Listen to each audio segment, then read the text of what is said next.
Sahabat YKB, jumpa lagi dalam acara Gema Kasih Indonesia bersama saya Santiani Manurung sebagai pemandu percakapan, dan Gema Kasih Indonesia adalah acara yang membahas isu seputar sosial, politik, pendidikan, juga membahas perkembangan pemikiran di dunia teologi atau dalam ajaran-ajaran kekristenan. Gema Kasih Indonesia dalam episode kali ini mengambil tema landscape politik Indonesia bersama dengan narasumber kita Pendeta Darwin Darmawan. Selamat datang di studio Pendeta Darwin yang sedang sibuk menulis disertasi. Ya, terima kasih Pendeta Santi. Universitas Indonesia Ilmu Politik. Semoga dikuatkan untuk menulis. Amin, amin. Pendeta Darwin, pada Senin 7 Desember 2020 ya, ada peristiwa yang menggemparkan. Meninggalnya 6 orang anggota Laskar Front Pembela Islam, simpatisan Muhammad Rizik Syihab. Dan Komnas HAM mencatat ada pelanggaran HAM terjadi pada proses penangkapan. Kalau tidak salah saya membaca di media dari 4 yang dicatat ada pelanggaran, sedangkan yang 2 tidak. Ada pro kontra. Ada yang pro, setuju, ya itu kan aparat membela diri. Jadi tindakan ini disebut semacam berdasarkan hukum ini dimungkinkan ya, lawful killing begitu. Tetapi juga ada yang kontra. Bagaimana itu bisa dipertanggungjawabkan sehingga polisi melakukan eksekusi di lapangan. Dan baru-baru ini 2 penembak bahkan dibebaskan, vonis bebas. Dan ada yang merayakan, ya, tapi juga ada yang menyesalinya. Nah, Pendeta Darwin, boleh respon ini berkaitan dengan tema kita, landscape politik Indonesia. Iya. Ini peristiwa yang sensitif, tapi juga tragis, dan ini sebetulnya merupakan cerminan dari relasi kuasa di belakang peristiwa tersebut. Nah, ini sensitif dan tragis karena melihat secara langsung peristiwa ini, orang akan langsung teringat misalnya pada polarisasi politik antara pemerintah sekarang dengan sebagian dari kelompok Islam yang sebagian orang bilang sebagai Islam politik, yang salah satu motornya adalah Muhammad Rizik Syihab. Ya. Jadi ini seakan-akan dilihat sebagai kelanjutan dari proses persaingan politik pasca pemilu yang belum selesai kira-kira. Setelah itu kan narasi-narasinya, rezim ini anti ulama, rezim ini melakukan kriminalisasi ulama, dan seterusnya. Ya, tetapi pada sisi lain, pemerintah juga punya pendukung yang melihat, loh, ya nggak apa-apa dong. Kalau orang kemudian melanggar hukum, lalu orang kemudian membahayakan aparat hukum, ya mati ya nggak apa-apa. Daripada misalnya menjadi perusuh. Ya. Nah, ini yang saya mau bilang, ini sensitif dan tragis ya. Satu peristiwa ini dilihat secara hitam putih oleh 2 kelompok yang berbeda. Dan ini menggambarkan sebetulnya di belakang itu ada relasi kuasa yang belum selesai sebagai sebuah bangsa, di mana ya kita mau ngomong apapun, pro kontra bagaimanapun, yang muncul ke publik adalah bahasa kekerasan di tengah-tengah demokrasi. Demokrasi itu kan sebetulnya melegalkan persaingan dengan cara elegan. Tidak boleh kekerasan, ada mekanisme musyawarah mufakat, ada deliberasi, dan lain-lain, dan lain-lain.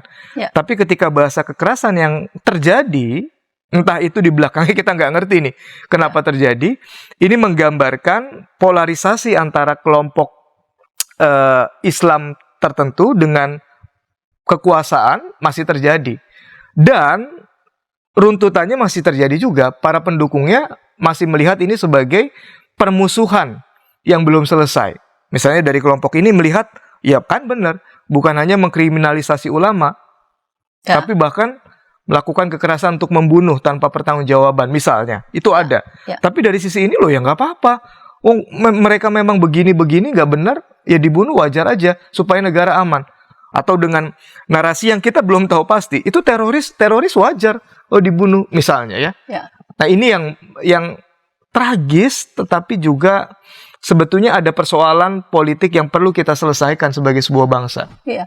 Apa yang terjadi ya dengan bangsa kita begitu? Apakah memang belum selesai kah yang kemarin, atau semacam ada ingatan akan yang mereka lakukan itu sudah menciderai ya, itu sudah melukai.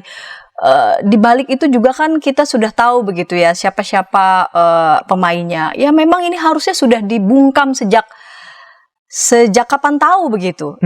Dan ini sudah dibungkam, lalu kemudian mereka mau bikin masalah, ya sudah begitu.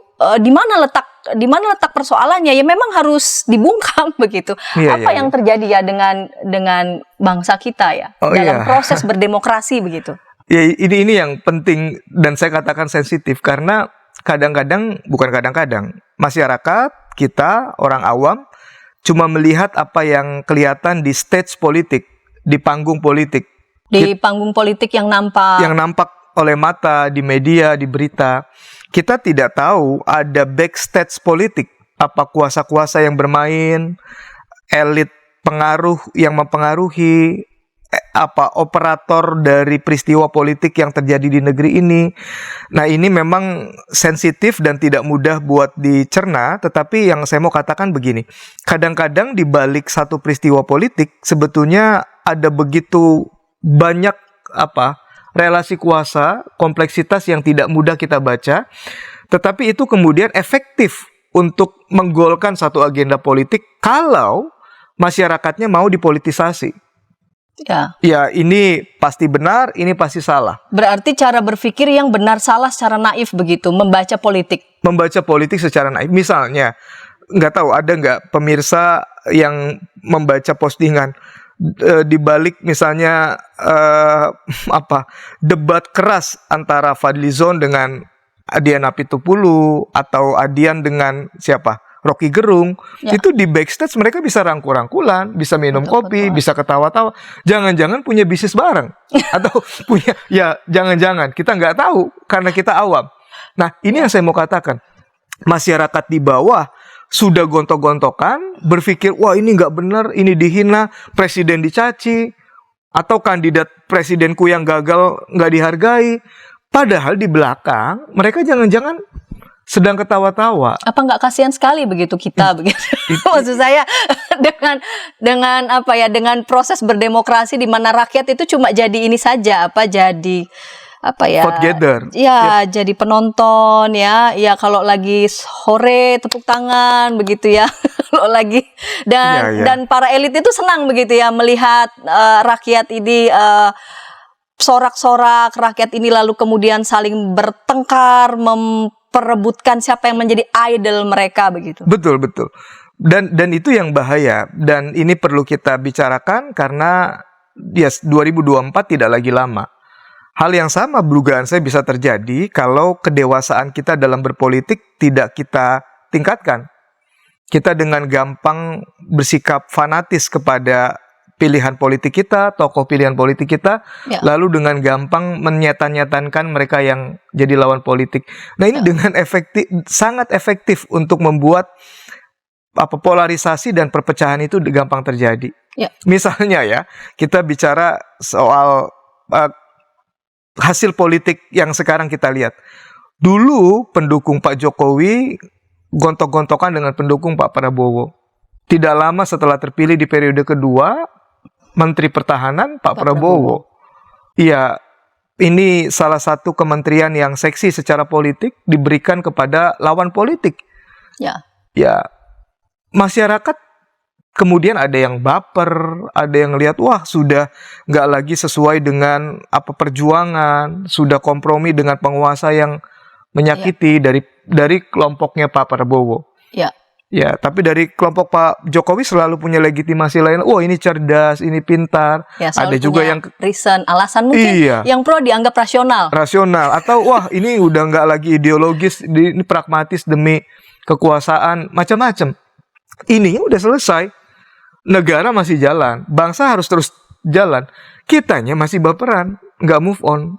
Nah, ini yang tidak benar sebetulnya. Nah, kalau kita bicara landscape politik Indonesia 2024, Islam sebagai kekuatan politik terbesar ini pasti akan menjadi semacam pertaruhan dari banyak atau daya tarik politik dari banyak politisi untuk proses 2024. Nah, kalau yang tadi belum selesai, ini pasti akan juga dimainkan gitu isunya. Ini yang saya mau katakan. Baiklah, kita kan mengambil itu kan sebagai salah satu contoh begitu ya. Saya mau kembali lagi kepada contoh itu, katakanlah simpatisan ya, Muhammad Rizik Syihab, dan memang Rizik Syihab memang kan tidak pernah mau mengatakan juga bahwa mau mengganti Republik ini dengan tidak demokrasi. Dia juga selalu mengatakan tentang demokrasi begitu. Apakah iklim Indonesia, iklim demokrasi yang terbentuk di Indonesia itu sudah punya semacam norma begitu ya. Jadi bolehlah kamu bicara begitu ya, sebagai semacam alternatif ya, sebagai semacam kekuatan pembanding, tapi sejauh kamu tidak melakukan ini itu. Gitu. Padahal kan dalam proses berdemokrasi ya kita berkontestasi saja begitu. Baik. Sejauh memang tidak melakukan hal-hal yang melanggar hukum. Iya. Demokrasi jelas menjamin perbedaan pendapat. Bahkan orang yang demokratis adalah orang yang bisa merayakan perbedaan pendapat. Jadi kalau pertanyaannya apakah ada rules-nya bagaimana harus berpendapat secara demokratis walaupun berbeda? Ada sebetulnya. Tidak ada yang keliru ketika Muhammad Rizik Syihab mengatakan ya aspirasinya itu harus didengar dan dia tidak bermaksud mengganti Pancasila. Ya. Tetapi ketika itu dikemas dengan provokatif, itu kemudian dibumbui dengan kata-kata yang provokatif, lalu menyudutkan etnis tertentu atau kelompok tertentu, mempermalukan, ini tidak sesuai dengan kaidah demokratis. Ya. Karena kekerasan itu bukan cuma fisik kan, kekerasan verbal juga menjadi kekerasan yang malah mungkin bisa lebih lama hilang dibanding kekerasan fisik. Nah, pada poin ini jadi pada poin identitas begitu. Iya, jangan dipolitisir. Jangan dipolitisir. Politisasi identitas tuh nggak bisa dihindari. Politik kebencian identitas yang kita larang, dan itu berlawanan dengan hukum. Maksudnya begini, kalau saya lebih nyaman atau percaya dengan orang Kristen, kadang-kadang nggak bisa dilarang juga. Dan itu demokratis. Ya kan, kayak sebutlah kasus yang lagi ramai, mantan Menkes yang dipecat dari ID sekarang. Wah, itu kan gaungnya ramai sekali di kelompok tertentu yang punya identitas agama sama. Ya kan? Salah nggak? Ya nggak salah, nggak apa-apa juga. Yang tidak boleh kemudian memakai identitas itu untuk membenci identitas yang berbeda. Nah, kalau pakai rumusan sebagian akademisi, head spin sama head speech. Ujaran kebencian dan pelintiran kebencian. Sampai kadar tertentu, Muhammad Rizik Syihab yang melakukan pelintiran atau ujaran kebencian. Nah, ini yang keliru. Dan untuk ini harus tegas. Ini bukan soal beliaunya. Siapapun yang melakukan pelintiran atau ujaran kebencian harus dihukum. Agar demokrasi ini berjalan secara baik gitu. Atau mungkin juga selain memang juga bicara soal karisma, mungkin juga bagaimana beliau memperhatikan begitu ya orang-orang yang datang dari kalangan bawah begitu. Yang di era demokrasi ini ya kita juga bisa lihat bahwa tidak semua orang punya akses ekonomi yang sama, lalu kemudian ketika melihat beliau bicara begitu ya, begitu sangat menggelegar, lalu kemudian mereka merasa aspirasi mereka begitu. Betul. Bisa. Terwakili. Bisa, itu yang dekat dengan politik kebencian identitas. Benci kepada identitas tertentu untuk kepentingan politik. Nah, ini yang merusak sebetulnya. Walaupun ini kan yang secara empirik kita nggak bisa hindari. Ya begitu bahasanya gitu ya. Jadi memang polarisasi ini sudah terbentuk sebelum ya, lalu Sebelum kemudian Pilpres, satu kelompok mempertontonkan kebencian, lalu kemudian kelompok yang lain juga tidak kalah begitu. Dan bagaimana ini seharusnya diminimalisir dan kalau perlu tidak perlu ya di dalam praktek berdemokrasi. Namun kita sebelum memasuki segmen kedua kita dengarkan pesan-pesan berikut ini.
Sahabat, mari dukung pelayanan dan pekabaran Injil melalui YKB dengan membagikan link acara ini kepada sebanyak mungkin orang.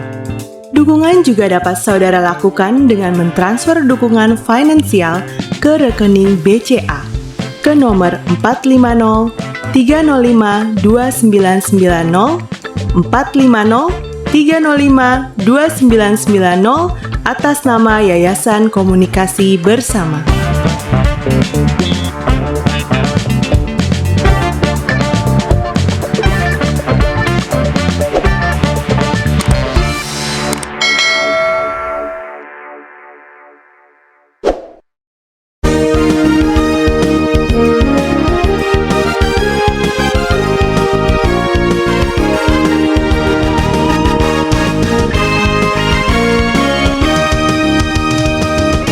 Sahabat, senang masih bersama dengan kami dalam acara Gema Kasih Indonesia dan episode kali ini mengambil tema landscape politik Indonesia.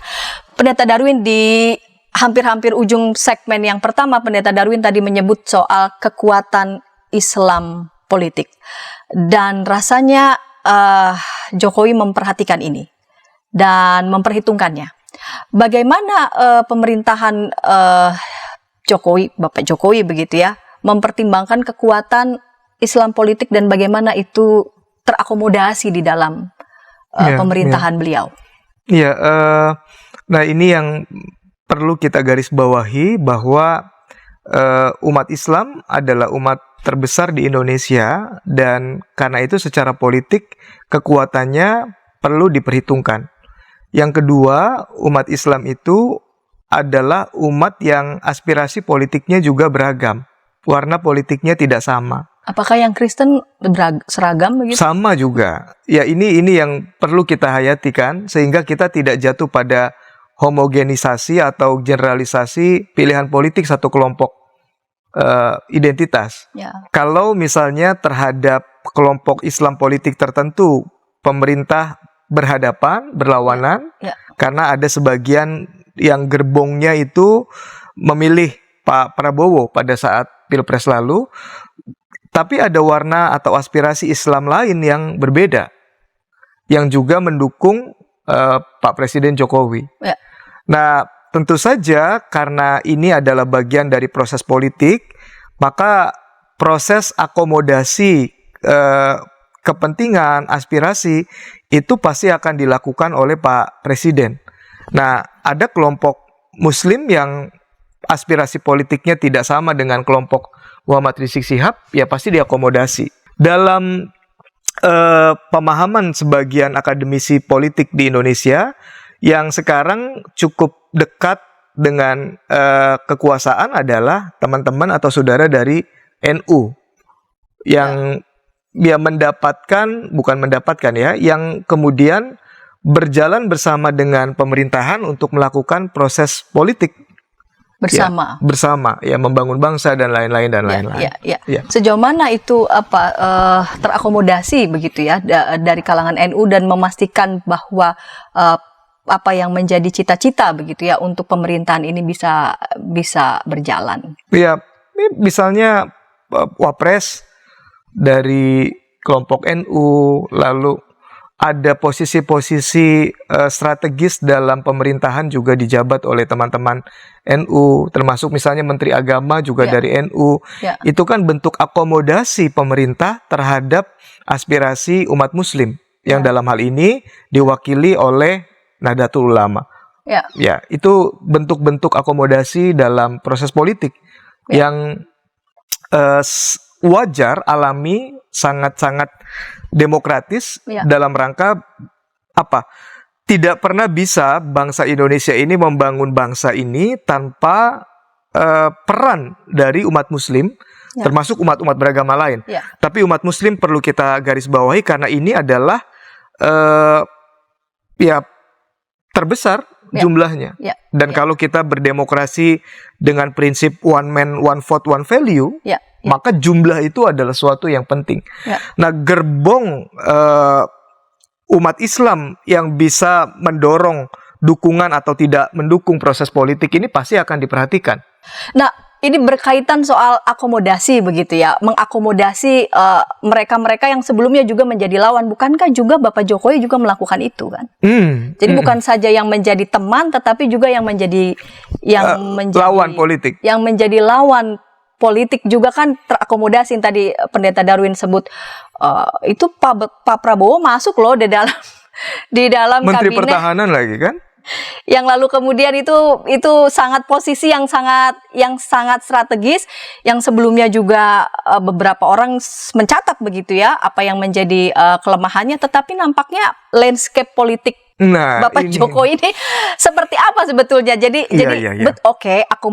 kekuatan Islam politik diakomodasi begitu. Tetapi sejauh mana akomodasi ini memastikan memang proses berdemokrasi benar, bukan sejauh ya sudah kita yang penting memenuhi kepentingan bersama, atau juga jangan sampai juga memenuhi kepentingan pemodal. Yang penting ya nggak apa-apa, yang penting masuk saja semua dari manapun itu. Iya, ini yang warna menarik dari demokrasi di Indonesia.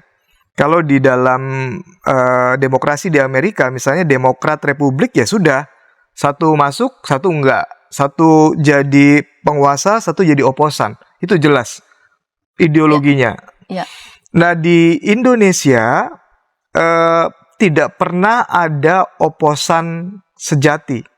Karena dari sejarah kita begitu, atau kultur kita memang seperti itu. Nah, itu yang terlihat, dan dugaan saya memang ini bentuk nyata dari demokrasi Pancasila yang musyawarah mufakat, di mana tidak ada seorang pun yang ditinggalkan, di mana tidak ada seorang pun yang tidak kebagian, kira-kira. Bukankah nanti juga akan ada bahaya kan di situ? Nah, apapun nanti juga dikompromikan. Nah, ekses negatifnya kemudian demokrasi tidak pernah menghasilkan perjuangan-perjuangan yang ideologis, perjuangan-perjuangan yang berdasarkan nilai, tapi berdasarkan ya sudah kompromi, pragmatisme, dan lain-lain. Nah, pada titik ini kita cuma bisa meraba dan menginterpretasi kenapa misalnya Pak Jokowi melakukan akomodasi terhadap rival politiknya, Pak Prabowo. Kita kan nggak tahu nih. Lagi-lagi yang kita lihat di stage politik, tapi di belakang itu kita nggak mengerti. Nah, bisa saja kalau menurut bacaan para politisi, kalau situasinya sudah sangat terpolarisasi, sangat mengganggu, tidak sehat buat demokrasi, ya sudah, kita bersama-sama membangun bangsa. Secara positif bisa dibaca dengan bahasa politik, loh, ini kan bukan persaingan antara dua kandidat presiden, ini soal perjalanan bangsa. Siapapun kalau mau bangun bangsa, boleh dong masuk. Bisa saja dibaca dengan bahasa politik begitu. Bisa juga, ya sudah. Ini kan seperti siapa dapat apa gitu. Seperti politik dalam definisi yang telanjang, ya politik itu apa sih? Perjuangan mencari kekuasaan dengan ukuran siapa mendapatkan apa. Itu aja, titik. Nah, kita bisa membaca secara berbeda. Yang penting kita kritisi adalah apakah pertimbangan politik mengakomodasi lawan politik tadi itu memang menghasilkan buah-buah politik yang bagus, kalau pakai bahasa Kristen ya, buah Roh Kudus gitu ya. Kalau tidak, ya memang ya inilah the real politik gitu ya.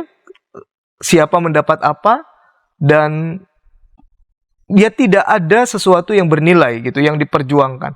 Sekedar pragmatisme politik.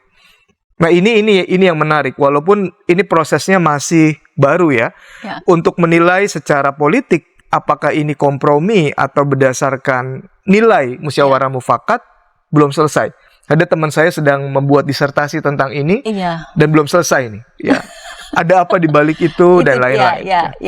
Kalau pertimbangan untuk bisa semacam apa ya, mendamaikan begitu. Polarisasi yang pada saat itu sudah terbelah habis-habisan begitu, lalu kemudian semacam merangkul rival politik. Toh juga polarisasi nggak habis-habis juga sampai sekarang. Iya, masih ada. Tapi kan nggak sekuat ketika mungkin itu nggak diambil langkahnya. Atau paling sedikit di parlemen kita tidak melihat ada oposan yang bisa kuat melawan atau berlawanan dengan kebijakan yang diambil pemerintah. Misalnya revisi undang-undang KPK yang nggak ada perlawanan, jadi revisi jalan. Ada beberapa kelompok yang kecewa karena berpikir, wah KPK sekarang kurang taji karena sudah direvisi. Tapi itu terjadi. Dan legislatif sebagai penentu dari proses politik dalam trias politika, itu nggak bisa punya kekuatan apa-apa karena gerbong kekuasaan Presiden Jokowi itu sangat kuat di legislatif. Yang betul-betul oposan kan PKS, Demokrat, nggak ada lagi. Yang PAN sudah dimasukin dalam gerbong kekuasaan. Ya, dua partai ini pun kita nggak tahu apakah di belakang stage politik mendapatkan atau menerima kompromi-kompromi tertentu untuk proses politik yang mereka jalani yang membutuhkan biaya atau logistik. Kita nggak ngerti juga kan. Nah, bicara soal logistik, apakah tidak terekam gitu dalam ingatan? Saya tidak tahu ya, apakah memang ini berkaitan dengan kultur kita, apakah yang mudah memaafkan, mudah semacam merelakan, mudah semacam melupakan, bahwa yang terjadi waktu pemilihan waktu itu kan semacam aksi 212 ya betul mereka tampil di depan, tapi kan kalau tidak ada logistik money-nya kan tidak akan mungkin itu menjadi gerakan yang besar ya. Dan ya kan? Lalu kemudian kenapa mereka justru semacam dipinggirkan, lalu kemudian logistik money di belakangnya itu itu yang kita tidak tahu. Karena ini tema landscape politik. Iya, itu yang kita tidak mengerti sebagai orang yang tidak punya akses pada kompleksitas relasi kuasa di belakang stage politik. Ya, apakah cukong-cukongnya sudah kembali atau belum kembali? Siapa mendapatkan apa? Kita kan nggak ngerti. Kita cuma bisa melihat apa yang kelihatan di televisi, di media, ya. Walaupun kita tahu televisi, media, atau medsos pun kadang-kadang sudah ditunggangi oleh kepentingan politik tertentu. Ya. Lalu proses demokrasi ini kita percaya yang seperti apa kalau begitu? Nah, ini yang perlu kita sadari, demokrasi itu never ending process, unfinished process. Oleh sebab itu dibutuhkan kesadaran kritis atau warga negara bertanggung jawab yang tidak gampang mengandaikan warna politik itu cuma hitam dan putih. Contoh kan tadi landscape politik kita. Kalau terhadap kelompok Islam tertentu ada eksklusi atau represi atau enggak kebagian, ada kelompok tertentu yang Islam diakomodasi. Ada kelompok tertentu di dalam kekuasaan partai yang tidak kebagian, misalnya PKS atau Demokrat, Ya. Tapi ada yang lawan politik langsung yang berhadapan malah menjadi Nggak masalah. Menteri Pertahanan. Ya, karena itu sebagai warga negara kita nggak boleh baperan lah secara politik. Lihat proses politik ini sebagai proses yang saya nggak suka sih mengatakan, tapi kadang-kadang ya memang siapa dapat apa, kadang-kadang. Nah, sambil kita terus menjadikan proses ini sebagai proses yang punya nilai, nggak cuma bagi-bagi kue kekuasaan gitu loh. Maka peran kritis kita perlu terus kita lakukan. Kalau ada yang berbeda, mengkritisi pemerintahan, jangan dibilang, wah ini sudah salah, ini sudah didukung, ini sudah dibayar. Nggak selalu begitu kan. Begitu ya. Jadi untuk 2024 begitu. Ini kan bilangnya kan masih lama, tapi ini sudah startnya sudah dari kemarin bahkan. Sudah. Bahkan dari pemilihan umum kemarin ya waktu itu sebenarnya berjalan juga begitu ya, sambil melihat 2024. Lalu kemudian bagaimana ya kita melihat kalau memang kita sendiri begitu tidak tahu apa yang ada terjadi di belakang, kita cuma bisa lihat di depan. Ya terus mau bagaimana, kita kan tidak semua punya akses ini yang tahu di belakang itu kompleksitasnya seperti apa.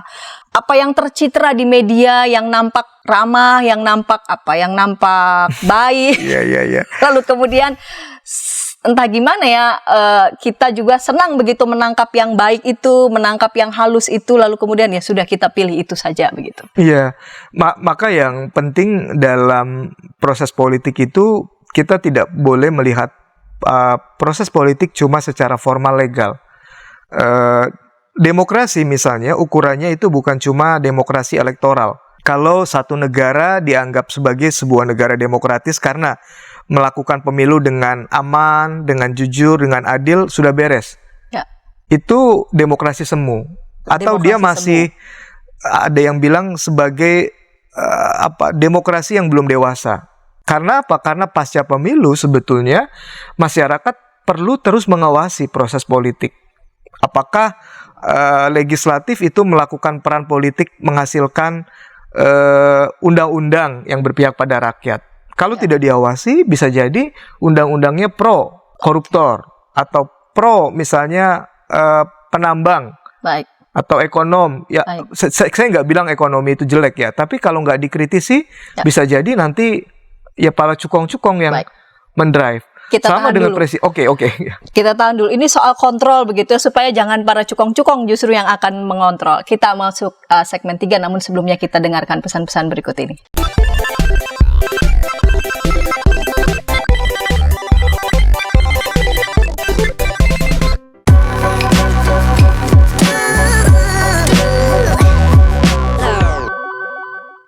Sahabat, mari dukung pelayanan dan pekabaran Injil melalui YKB dengan membagikan link acara ini kepada sebanyak mungkin orang. Dukungan juga dapat saudara lakukan dengan mentransfer dukungan finansial ke rekening BCA ke nomor 450 305 2990 450 305 2990 atas nama Yayasan Komunikasi Bersama.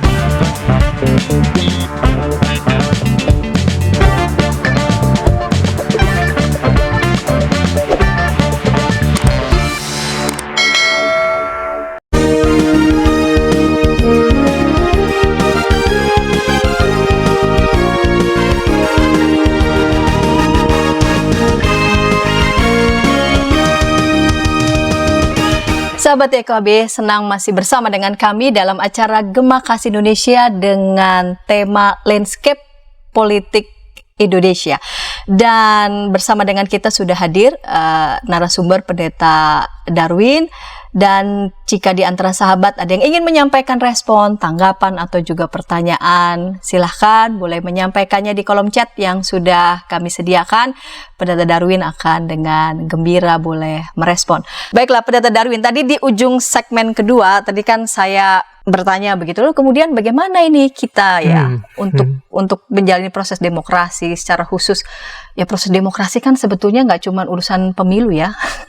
2024 sedangkan kita tidak tahu kompleksitas yang ada di belakang, yang kita tahu hanya di depan. Pendeta Darwin tadi mengatakan ya tetap harus ada mekanisme kontrol, dan mekanisme kontrol itu tetap harus dilakukan oleh parlemen. Selain itu apa lagi? Ya, nah ini bisa juga saya kaitkan dengan landscape politik Indonesia ya. Selain tadi kekuatan Islam yang perlu dipertimbangkan dalam proses politik 2024, yang tidak kalah penting adalah kelompok milenial. Dan istilah yang setelah milenial itu katanya Centennial yang lahir setelah kelompok milenial ya.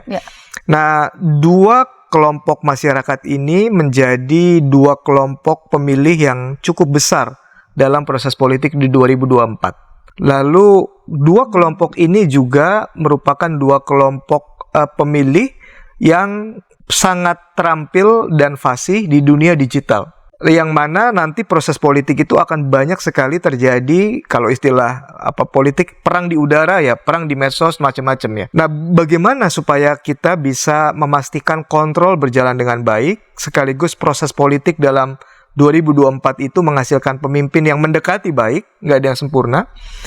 Kita perlu melibatkan atau memberi ruang pada kelompok milenial dan Centennial ya untuk terlibat dalam proses ini. Mereka digital native yang tahu mengakses informasi, bisa menggerakkan misalnya medsos, bisa mengisi ruang-ruang medsos dengan pesan-pesan positif, persaudaraan.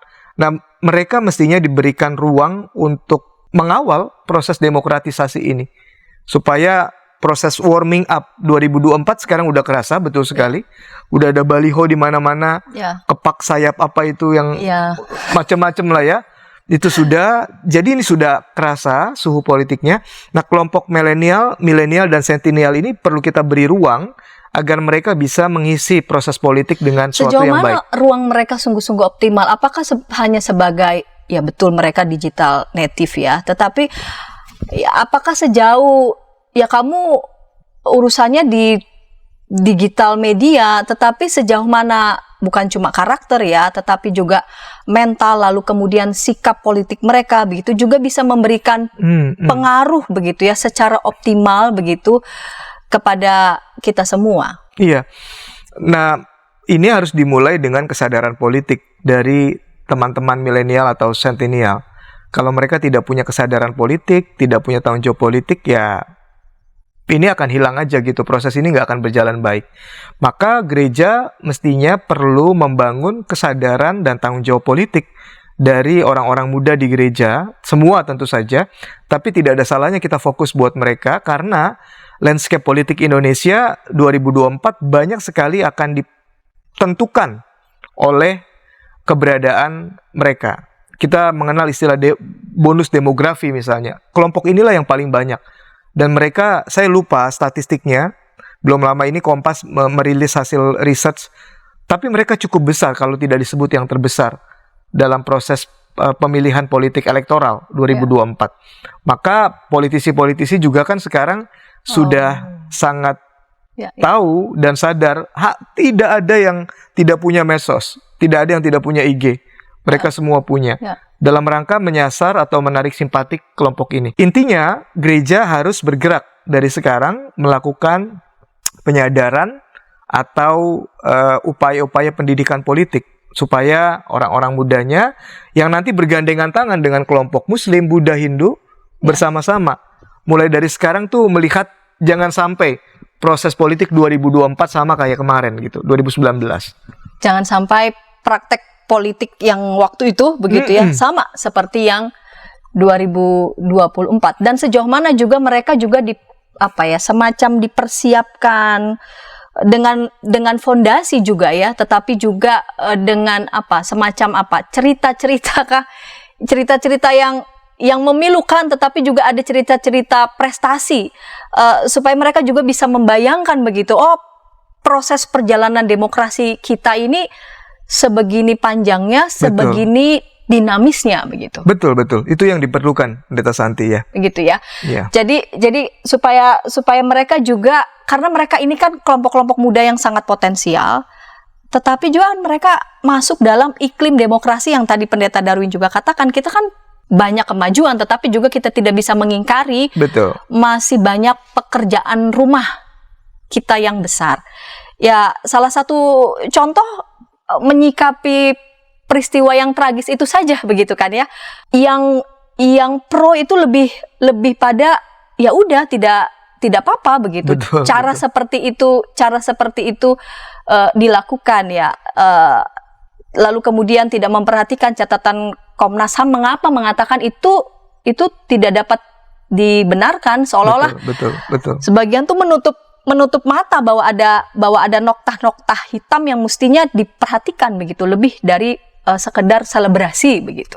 Betul sekali, ya. Nah, proses ini yang perlu kita bangun dan sebetulnya orang-orang muda ini punya apa ya?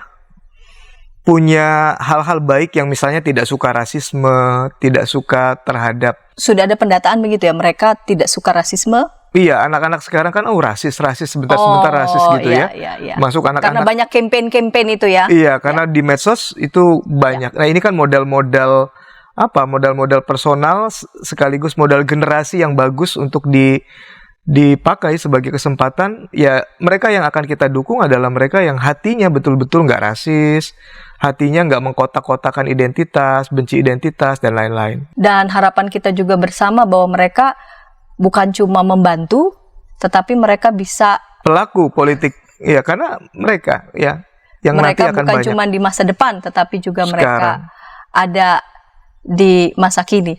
Kalau begitu apa yang mesti bisa dilakukan gereja yang tinggal berapa tahun lagi nih, sekarang 2022 nih, tinggal 2 tahun kurang. 2 tahun kurang ke depan.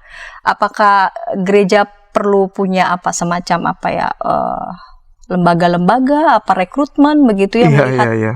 calon-calon Iya, kalau potensial. di Gereja Kristen Indonesia kita bersyukur ada gerakan kebangsaan yang dari sekarang memang melakukan proses penyadaran politik, bukan hanya terkait dengan politik elektoral 2024, tapi tanggung jawab di tengah-tengah pluralisme, di tengah-tengah masyarakat yang berbeda. Itu sudah ada prosesnya ya, kaderisasinya, seminar-seminar atau webinarnya. Tapi saya juga tahu teman-teman gerakan kebangsaan sekarang dalam rencana untuk membuat semacam gerakan Ayo Nyoblos seperti yang 2019 dilakukan. Nah, Kenapa? Apa melihat ada kemungkinan tidak nyoblos? mulai banyak yang ogah nyoblos atau Bisa saja, karena dalam banyak proses politik yang sebetulnya menang atau mendekati pemenang di dalam pemilu itu golput. Ya, di negara demokrasi seperti Amerika, golput itu tinggi. Indonesia juga beberapa pilkada pemenangnya sebetulnya apa? Golput. Pemenang sejatinya, gitu ya. Nah, karena itu ada nggak kemungkinan golput lagi banyak? Bisa saja. Orang malas ngelihat, politik sama-sama aja lah. Pemilu yang ngabisin uang, ntar juga begitu lagi. Nah, karena itu gerakan seperti Ayo Nyoblos ini sudah mulai difikirkan. Lalu ada Mardiko juga mulai membuat semacam film-film pendek terkait dengan tanggung jawab kelompok milenial, sentenial, untuk memastikan proses politik berjalan baik. Itu sudah dilakukan. Nah, semoga proses ini dapat dukungan dari banyak kelompok di GKI agar kita bisa menjadi bagian dari orang Indonesia yang bertanggung jawab. Pendeta Darwin, apakah cukup optimis nih dengan kalangan muda, milenial, dan sentenial kalau di hadapan mereka praktek berdemokrasi kita sementara ini masih berjalan seperti ini? Ya, karena saya bukan sentenial, saya late milenial, nggak terlalu tahu. Tapi saya yakin kalau mereka banyak sekali dipengaruhi oleh dunia digital, dan dunia digital itu diberi atau dimasuki oleh pesan-pesan yang konstruktif terkait dengan spirit demokrasi dan kebangsaan. Itu sangat mempengaruhi cara berpikir mereka. Dan pasti mereka juga akan terlibat secara aktif. Lalu ada partai-partai yang juga anggota dewannya juga orang-orang muda misalnya ya. Ini bisa menjadi semacam lokomotif untuk melibatkan orang-orang muda aktif dalam proses politik ke depan ya. Aktif dalam proses politik ke depan. Sejauh mereka juga memiliki mentor yang baik, mentor yang baik ya. memiliki mentor yang baik begitu ya, Betul, dan betul, juga betul. memiliki mentor yang benar. Kalau lihat gereja menyikapi yang seperti, apakah gereja punya semangat begitu atau dibandingkan dengan kawan-kawan kita Islam, mereka jauh lebih apa ya, lebih punya Nah, semangat gitu. Kalau boleh jujur, gereja kurang ya. Gereja tuh baru bersemangat ketika ada masalah dalam proses politik seperti misalnya Pilgub yang terkait Ahok lalu. Baru kita mendadak politik, ngomongin politik, bentuk ini, bentuk itu, lakukan ini, lakukan itu. Ketika situasi politik kayaknya oke-oke aja, ya gereja juga nganggap nggak perlu bicarakan lah. Atau saya juga pernah ada yang bilang, Pak Darwin mau jadi caleg ya? Kok dari dulu ngomongin politik terus gitu? Ya begitulah kira-kira ya. Kita menganggap politik itu sebagai ranah yang tidak terlalu elok buat dibicarakan oleh gereja dan lain-lain. Atau sejauh perlu saja. Atau ketika gereja merasa terganggu. Nah, padahal justru di masa adem-adem seperti sekarang, backstage politik ini sangat-sangat kompleks dan liar. Kita tidak tahu kepentingan siapa yang bermain, tawar-tawaran apa yang terjadi. Kalau kita tidak kritis dari sekarang, ya proses politik nanti akan dikendalikan dan dimanfaatkan buat kepentingan para pemodal. Kalau istilahnya bandar politik gitu. Jadi penting juga begitu ya, mempersiapkan yang muda untuk bisa juga orang-orang Kristen begitu ya. Betul. Jangan hanya pada saat mau pemilihan. Ya, mereka juga kan akan diajak oleh orang-orang seniornya begitu ya. Tetapi juga melakukan semacam kontrol ya, semacam campaign-campaign yang baik, dan juga dipersiapkan untuk bisa apakah perlu juga masuk begitu ya untuk melihat bagaimana yang ada di balik panggung itu. Masuk kalau pendeta kan jelas tidak bisa. Tidak ya, tetapi mengencourage ya. Mengencourage ya. Katakanlah, jemaat. Atau kita punya kenalan, kita punya politisi-politisi yang baik, apapun agamanya, itu bisa menjadi semacam sumber masukan, informasi agar kita bisa ikut mengarahkan proses politik ini berjalan ke arah yang baik. Pesan terakhir sebelum kita menutup acara ini berkaitan dengan landscape politik Indonesia, silakan Ya. Pemirsa Gema Kasih Indonesia, sesuai tema kita landscape politik Indonesia, bahwa yang penting itu sebetulnya Indonesia, bukan kelompok-kelompok yang memiliki sikap politik secara partisan. Nah, karena itu kita tidak boleh jatuh pada sikap pengelompokan politik yang kemudian melupakan ada ide besar Indonesia yang perlu kita bangun bersama-sama. Nah, terkait dengan itu, kami sangat-sangat bersuka cita kalau kelompok milenial dan sentenial sudah mulai terlibat mewarnai proses politik, agar mereka yang nanti memimpin atau menjadi anggota dewan, anggota DPD adalah orang-orang yang mendekati baik, yang pas dalam memimpin bangsa ini. Baik, terima kasih Pendeta Darwin, dan sahabat, kita sudah tiba di penghujung acara. Terima kasih untuk kesetiaan, dan kiranya apa yang dipercakapkan pada saat ini boleh menginspirasi sahabat semua dan kita semua untuk sama-sama boleh membangun bangsa. Dan jika ada masukan yang ingin disampaikan kepada kami, boleh sampaikan kepada kami di nomor 0812 8188 9191. Sampai jumpa di episode yang akan datang.